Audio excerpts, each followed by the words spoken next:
je trouve la trappe. Voilà, salut les gars. Ça va bien vous? Même quand tu rentres avec la caméra, lâche ta caméra. Il fallait quoi. Comment Ça tu vas va, mon ami? bien? Ça va? Ouais, Impeccable? super. Ça roule? Excellent. C'est Louise. Ça va? Tu vas bien? Alors, je te laisse là. Oh là, Richard. Ouais, je te laisse, pas plus. Et t'es venu au bon moment. Oh là là, le petit déj. Ça va bien? Salut Richard, ça va? Ah, ça fait Ça fait plaisir de te voir, hein? Ça fait un Toujours moment. beau gosse, hein? Exagère pas, t'as pas changé toi. Tiens, viens, installe-toi. Alors, T'es venu à l'heure du thé. Ah ouais, là t'es bien, là. Tu excellent. l'as senti, hein? Parfait, toujours le bon accueil avec vous. Ah, toujours, tu sais, c'est important pour nous. Tiens, je peux vous mettre, ça vous dérange pas si je filme pendant qu'on mange? Ah, déjà? Tu vas manger tranquillement, à l'ancienne. C'est tranquille. Et tes micros, il peut pas. Je vous donne, ouais, pour cravate, on a un petit son. Mais tu sais, c'est à l'amical là. Ouais, ouais, Ouais, tranquille. bon. On a cherché un trépied, comme ça on a les mains dispo pour. Ok, manger alors on tranquille. installe ça. C'est excellent en tout Ah, cas. t'es venu vraiment au bon moment là. Hein. Bon, je le mets comme ça, Richard, je me prends pas la tête avec Non, non, c'est parfait. De toute façon, C'est en on se mode- prépare après pour le bon interview. Ouais. Ça va toi? Alors, bon voyage? Moi ça va super. Comment ça a été ton voyage de combien de temps? Ah, très bien. Toujours très bien. Bon, allez, un petit thé. Pour commencer, le mazout. Ça, Richard, c'est la base. C'est commencer toujours par le petit mazout. Ok. Là, tu l'as rincé ou? Ouais, c'est bon. Voilà. Bon, il y a du café aussi, si tu veux. Du café, chocolat. Tu as un thé, tiens. Je vais prendre un bon thé d'abord. Voilà. Thé, ouais. Faire honneur. Obligé. Excellent. Commencer avec le café. Excellent ce que vous avez Capot. préparé. Donc c'est là que vous êtes là? Ouais, on est là maintenant depuis quelques années là maintenant. On est en train de bosser là justement un petit peu. On est en train d'avancer un peu sur Comment ça se Merci. passe là, le Merci. cabinet? Depuis qu'on s'est vu, ça fait un bout de temps. Ouais, ça fait un an, bah écoute, ça va très bien. Ça va très bien. Il y a vraiment, là, justement, on est en train de parler un peu du développement et de la stratégie. Ok.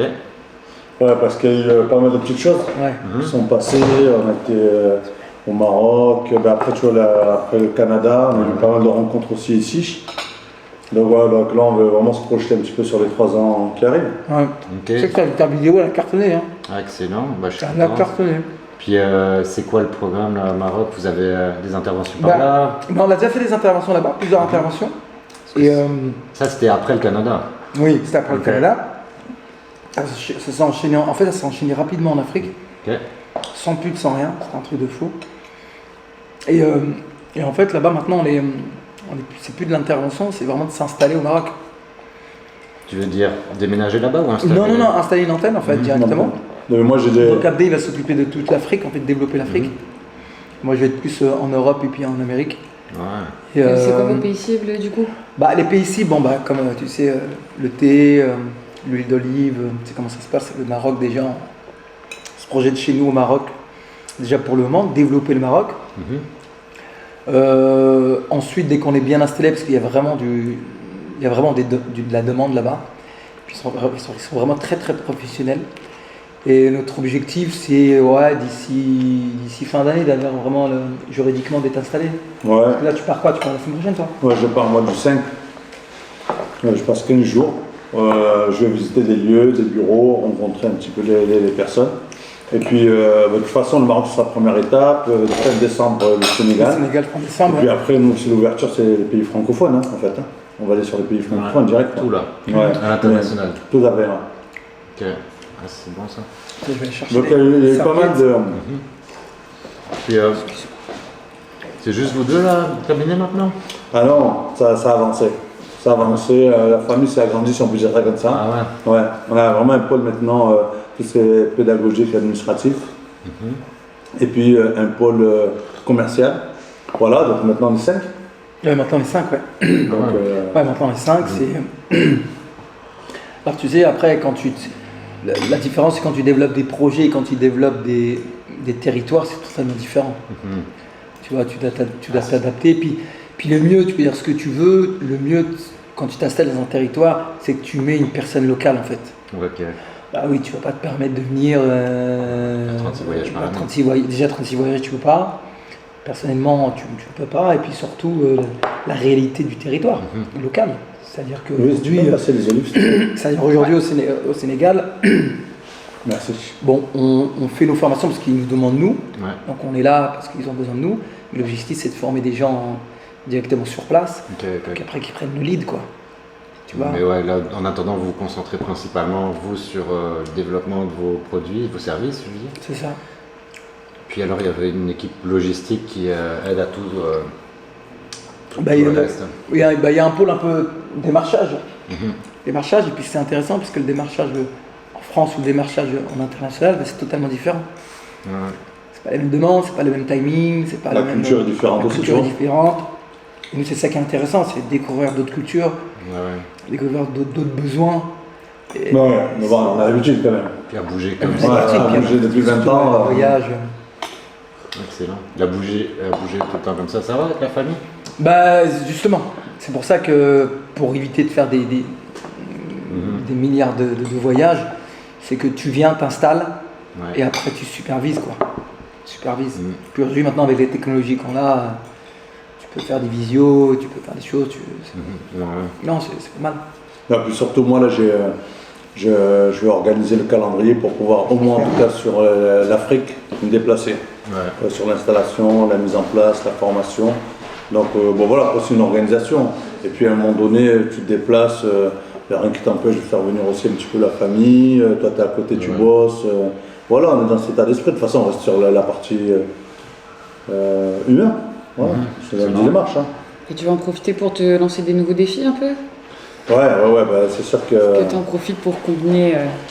Ben, c'est sûr que là, quand tu reviens d'un grand défi comme ça, ben, j'ai fait, je l'avais dit Oui, au oui, Canada. j'ai vu les posts que tu as fait, j'ai suivi ça sur les réseaux sociaux. Ouais. Alors, comment c'était? Merci. Ben, extraordinaire. Combien de kilomètres? Ben, là, cette fois-ci, on va dire que j'ai plus que triplé, hein, 2400 km. Ah ouais. Ouais, j'étais parti pour faire 1550. Et en fait, j'ai pas fait de récup. J'avais prévu, tu vois, une récup toutes les semaines, je l'ai pas fait. Ok. Et quand je suis arrivé à Tanger, donc j'ai Bordeaux-Tanger, j'avais 3 jours d'avance sur mon programme. Et tu sais, on est un petit peu fou, hein. Ah ouais. Donc voilà, et comme on avait le lancement l'inauguration du projet Puy à Marrakech, eh bien, c'est parti pour 600 bornes de plus. Donc, Excellent. voilà. Mais extraordinaire, très très bon moment, très belle rencontre. Voilà. Paysage de fou. Ouais, les montagnes des Pyrénées. Tu connaissais un ça. peu déjà? Bah, moi je le faisais quand on était petit avec mon père, tu vois, en voiture l'été. Ouais. Mais on prenait pas ces routes-là, on prenait tu vois, l'autoroute, tu Ouais. vois. Donc c'est pas pareil, là, je suis passé par des chemins, par la montagne, dans des petits villages perchés. J'ai rencontré, bon je parle pas espagnol et pas trop bien l'anglais non plus, mais on arrivait à se comprendre, tu vois, de retrouver tu vois, le langage des signes un peu, et se faire comprendre. Bon, il y avait le fun, ça m'a aidé le Ouais. fun, sur la traduction. Clairement. Mais c'était super. Pas C'était trop super. dur ou t'as eu des journées Bon, on va dire que maintenant, avec le recul, j'aurais dû me préparer un peu plus pour les montagnes. Parce que les Pyrénées, j'ai dérouillé un petit peu, Ah ouais. ça pique. Et sinon, après, sur le reste, non, sur le reste, ça a été quoi. Après, bon, les intempéries, les quelques soucis mécaniques, des choses comme ça, mais qui font partie du défi, quoi. Ouais. Ouais, ça m'a donné vraiment le fait de se retrouver seul 24 jours aussi. Bah, tu sais, t'as le temps de réfléchir sur toi, sur ton avenir, ce que tu as envie de faire. Ouais, parce que toi, tu fais des défis, tu essayes d'en faire tous les ans. Tu m'avais pas dit que Ouais, tu c'est ça. tu te donnais un défi par année pour. Tout à fait. Ouais. Pourquoi? Pour que- Bah, en fait, c'est pour me retrouver déjà, pour renouveler l'énergie qui est à l'intérieur, Ouais. et puis de remettre un petit peu tu vois, de peps un petit peu dans notre vie. Parce que tu as vu, on dit souvent travail, boulot, dodo. Ouais. Bah, tu sais que quand tu as un défi là, qui t'attend dans 6-8 mois, tout ça, ça te permet toi, pendant l'année tu vois, de travailler, de te préparer physiquement. Tu vois, je m'entraîne, je fais un peu de crossfit, je fais un peu de boxe. Là, j'avais repris la natation. Donc tout ça, ça me permet de garder tu vois, un petit équilibre et de me dire, bah, tiens, il y a ce petit truc sympa, en plus du travail, qui va te donner une nouvelle énergie. Quoi. Ouais, excellent. Bah, Ouais. ça, on va en parler tantôt. Je pense que ça vaut la peine. Ouais. Puis, ouais, puis Hassan, toi pareil, hein, tu es quand même un bon sportif aussi. Bah écoute, on a fini un marathon. Alors, l'avantage ou l'inconvénient, c'est bon, l'avantage c'est que c'est court en fait hein, par rapport à lui. C'est 24 jours. Je Ouais. peux pas me permettre de partir 24 jours, tu vois. Donc c'est ça en fait Parce que c'est vrai que Le marathon, ça. Bah, le marathon, en fait, c'est 42 km. Je faisais beaucoup de semi-marathon. Ouais. C'était quand même tranquille pour moi. Et quand tu passes au marathon, c'est un autre entraînement. C'est une autre vision. Et puis là, tu tapes dans le mental, en fait. Tu tapes vraiment dans le mental.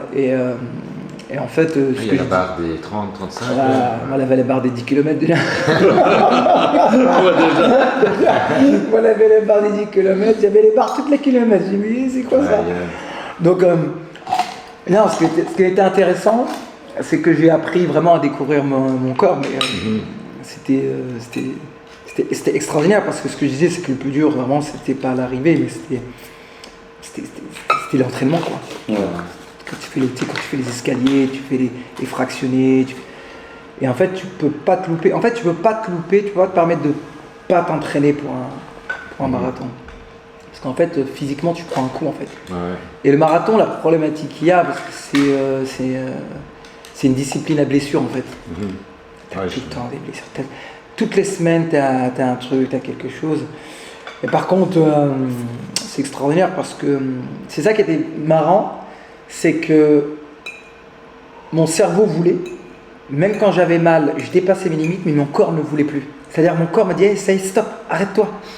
Dans les entraînements, des fois, je ne pouvais plus, mais j'avais envie. Ah ouais. Et c'était une sensation trop bizarre. C'est-à-dire, c'est comme si tu avais une voiture, tu avais envie d'aller quelque part, tu n'as plus d'essence, mais tu dois aller.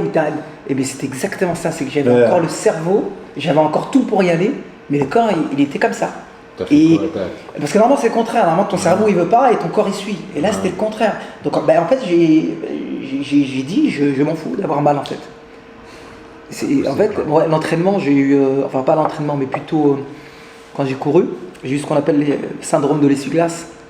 Le syndrome de l'essuie-glace pour donner rapidement un peu le symbole, c'est comme si quand on mettait un coup de couteau sur le côté du genou.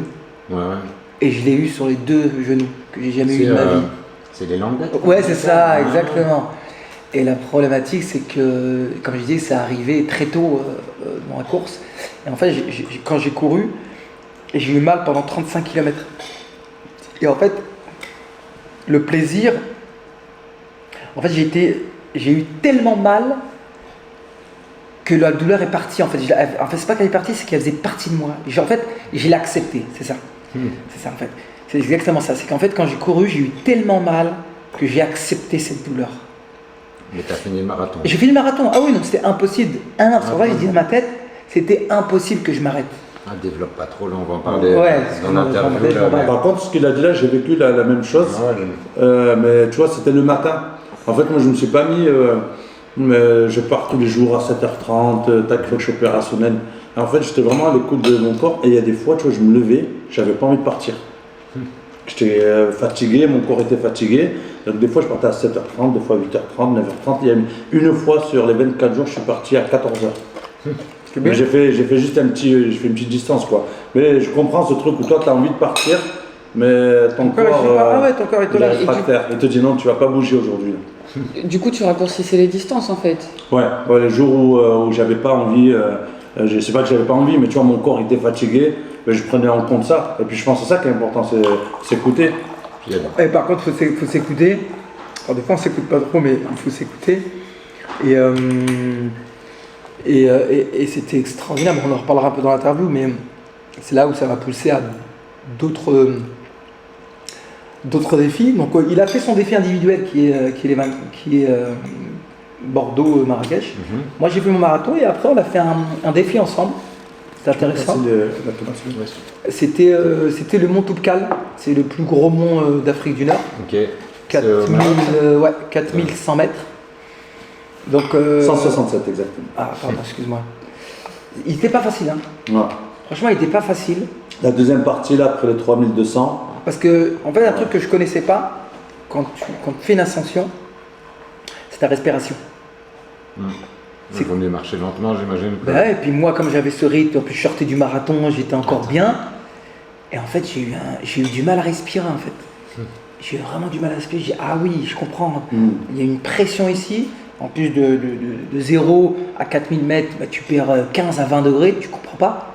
t'es en t-shirt, t'arrives là-haut, t'es en bonnet, gants, manteau. Ouais. Je dis, mais Manteau de ski. cette vie, là, c'est incroyable. C'est incroyable. Donc en fait, même cette ascension qui a duré quoi, 2 jours?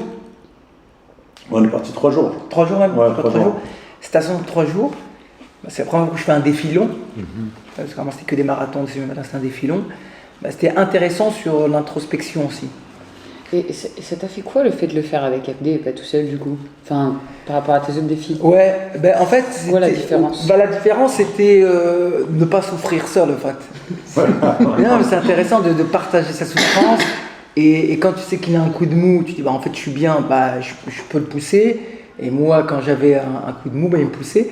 Et ce qui était intéressant c'est que tout seul tu peux ne pas aller jusqu'au bout. Ouais, ouais. Mais ensemble tu peux vraiment aller loin et puis faire des choses. La descente, c'était le plus compliqué pour moi. Ouais, la descente. Ouais, c'est dur.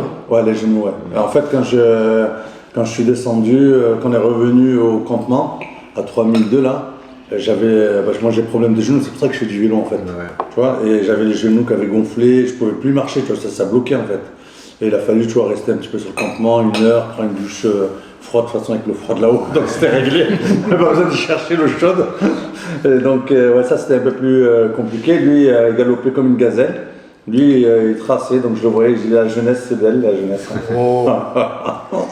Mais le fait de faire des défis, j'imagine que c'est bien de faire ça, des trips un peu tout seul, mais vous passez énormément de temps à deux. Bah, c'est pour ça que vous bossez vous avez créé des entreprises ensemble. Il était ton producteur, tout ça, puis donc vous voyez, aussi, association. ok.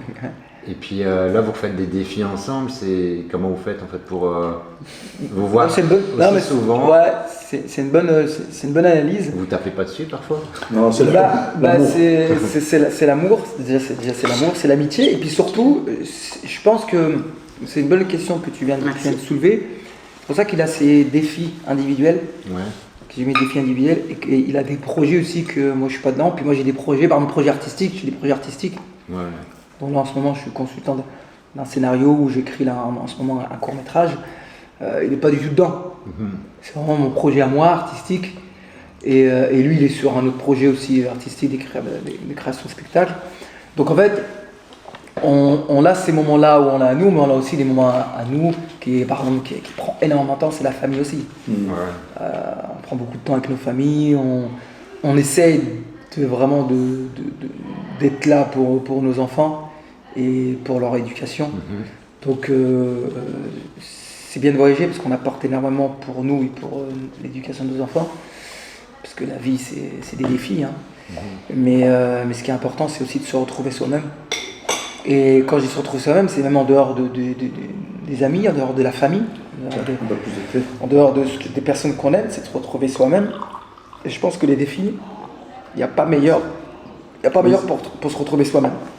Donc c'est pour ça aussi les projets artistiques aussi me font vraiment voyager. Merci. Parce que tu sais, quand tu lis un scénario qui est une fiction, qui n'est pas vrai, puis tu essaies de trouver un squelette pour que le scénario tienne debout, avec des dialogues bien précis pour les personnages, avec des éléments déclencheurs qui font happer le spectateur, bah ça c'est encore un autre cerveau, une autre partie de ton cerveau que tu travailles, tu vois.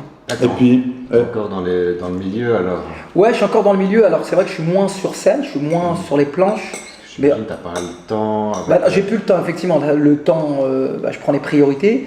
Mais effectivement, en gros, quand tu as été artiste, c'est un grand mot, mais quand j'étais presque 7 à 10 ans comédien, en fait, tu l'es toujours. Parce que ce qui est intéressant, en tant que comédien, il n'y a pas de date de péremption. Belmondo, il a été comédien jusqu'à que tu ne le vois plus, quoi. Johnny, il est sur scène jusqu'à que tu ne le vois plus. Comme disait Dalida, c'était quoi sa phrase? Je mourirai sur scène, c'est ça?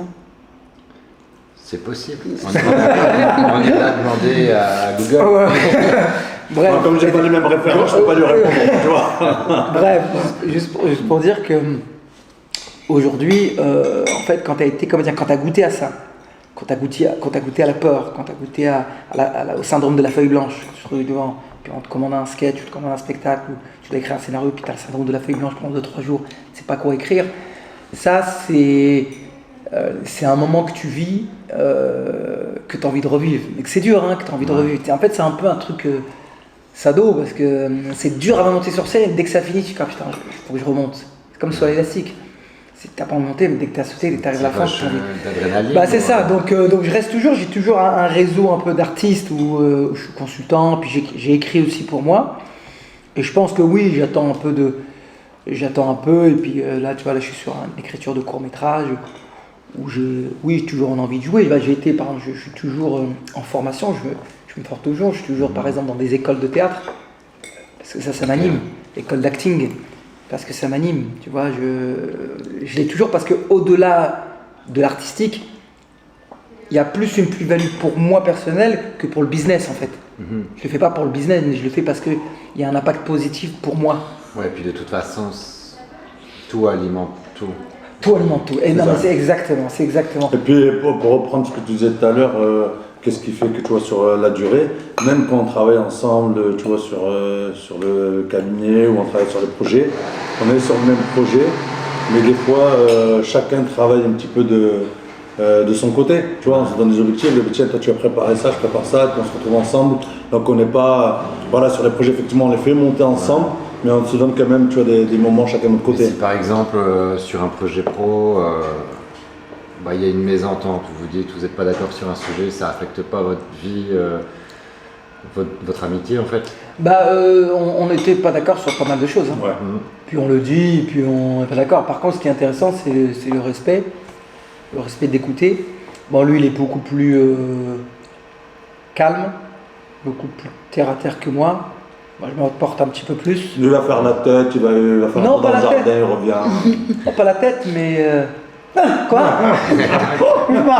Non, lui, il est plus détendu, plus tranquille. Moi, je te mens pas. En fait, lui, il y a sa veine ici qui sort là. Il est beaucoup plus détendu que moi, et surtout, il relativise énormément les choses. Moi, il y a des trucs, par exemple, je lui dis, waouh, c'est abusé, c'est grave. Je dis quoi?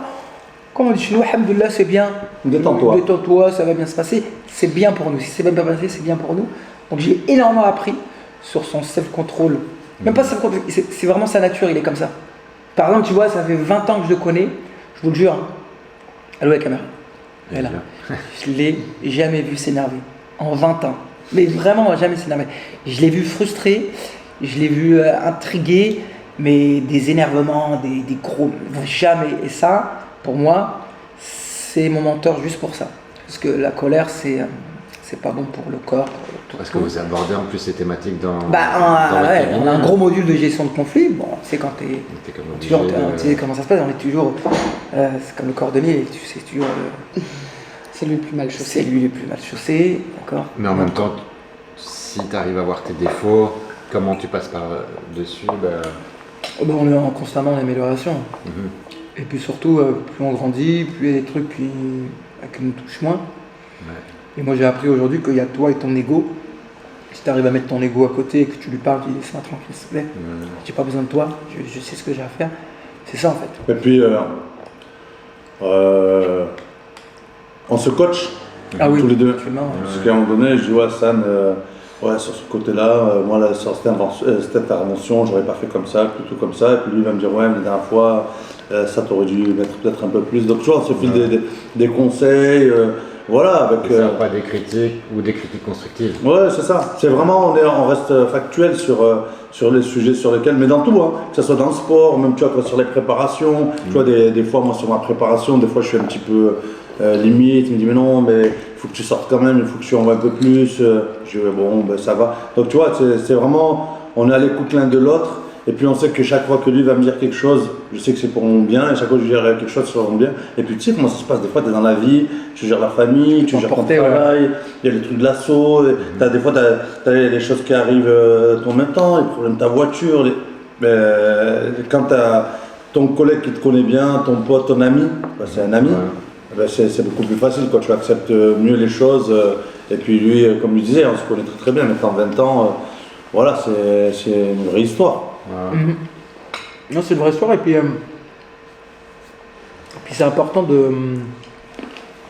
de chaque mot, chaque phrase qui sort de ma bouche, quelle est mon intention.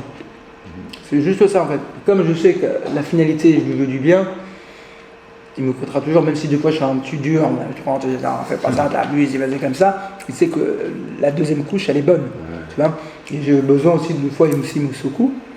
On a besoin. Tu vois, par exemple, ce qui est intéressant, c'est que lui, il est très altruiste, des fois trop.